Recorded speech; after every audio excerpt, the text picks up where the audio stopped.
Okay, this should only take us a short amount of time. There are only 2.5 pages left. Where did we get to? I think we were here. It was quite different here from Westminster, she thought, getting off at Chancery Lane. It was so serious, it was so busy. In short, she would like to have a profession. She would become a doctor, a farmer, possibly go into Parliament if she found it necessary, all because of the Strand. She sees all of these possibilities in the city and the urbanisation and the industrialisation, one of the things that the modernists were concerned about. But there's, along with the negative, there's the positive and the possibilities, and she sees this new emerging world.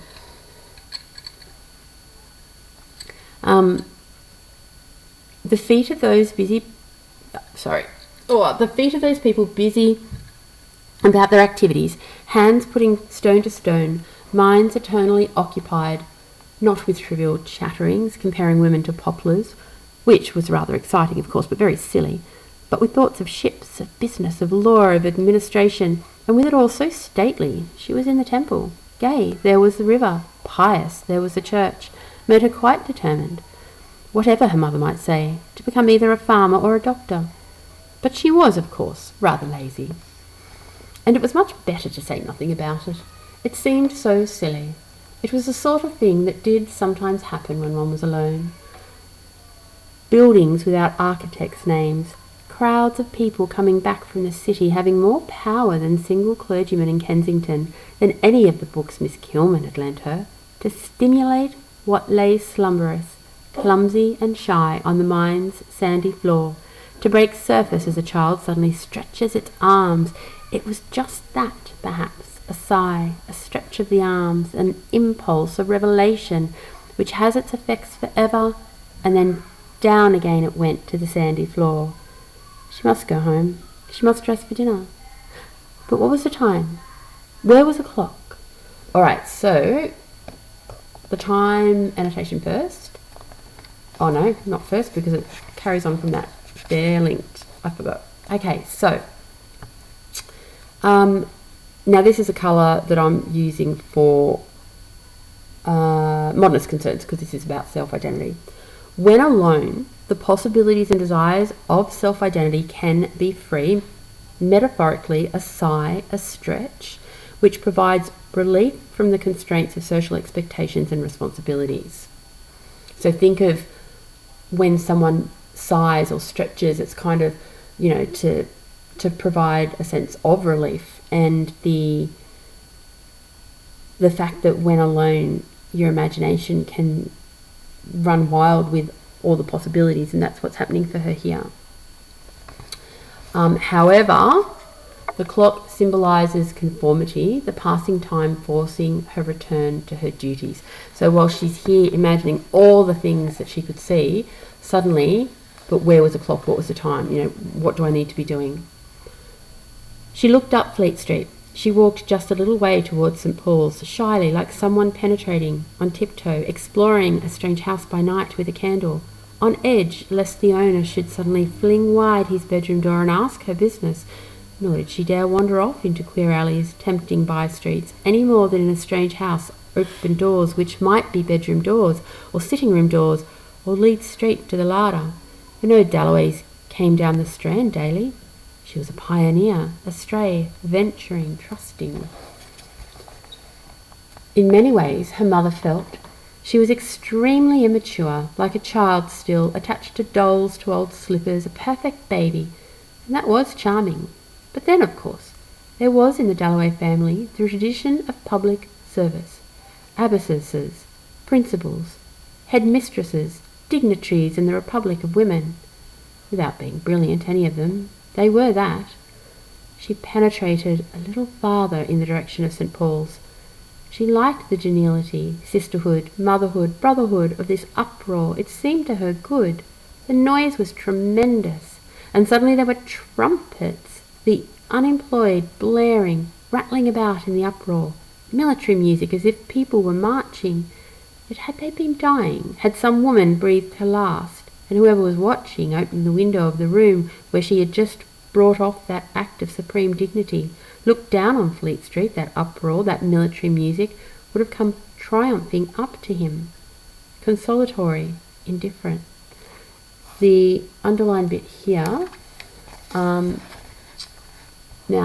despite her sense of disconnection from her mother, there is here this connection between Elizabeth and her mother, who also liked the city as she walked.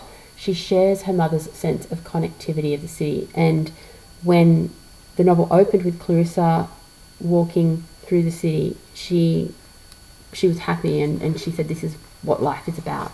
And Clarissa is much the same. Now, what the noise is that she's talking about here is that there's a military procession that's passing in the street. Now, here you might want to write this note down. The military procession is a metaphor for the continuation of humanity, suggesting that an individual's personal identity, their desires, their suffering is ultimately insignificant. So it's kind of one of those big existential elements, I guess, that ultimately humanity will continue, people will go on. So think about that in the way the parade is described here. It was not conscious. There was no recognition in it of one's fortune or fate, and for that very reason, even those dazed with watching for the last shivers of consciousness on the faces of the dying, consoling. Forgetfulness in people might wound, their ingratitude corrode, but this voice pouring endlessly, year in, year out, would take whatever it might be, this vow, this vein, this life, this procession, would wrap them all about and carry them on. As in the rough stream of a glacier, the ice holds a splinter of bone, a blue petal, some oak trees, and rolls them on.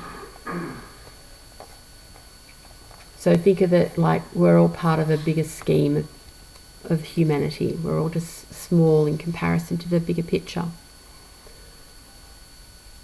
And the time motif here, again, think of that way that time gives direction or controls us. But it was later than she thought. Her mother would not like her to be wandering off alone like this. She turned back down the Strand, so time returns her. A puff of wind, in spite of the heat, there was quite a wind, blew a thin black veil over the sun and over the Strand. The faces faded. The omnibuses suddenly lost their glow. For although the clouds were of mountainous white, so that one could fancy hacking hard chips off with a hatchet, with broad golden slopes, lawns of celestial pleasure gardens on their flanks, and had all the appearance of settled habitations assembled for the conference of gods above the world, there was a perpetual movement among them. Signs were interchanged, when, as if to fulfil some scheme arranged already, now a summit dwindled, now a whole scheme arranged already, now a whole block of pyramidal size, which had kept its station inalterably advanced into the midst, or gravely led the possession to fresh anchorage, fixed though they seemed at their posts, at rest in perfect unanimity. Nothing could be fresher, freer, more sensitive, superficially, than the snow-white or gold-kindled surface.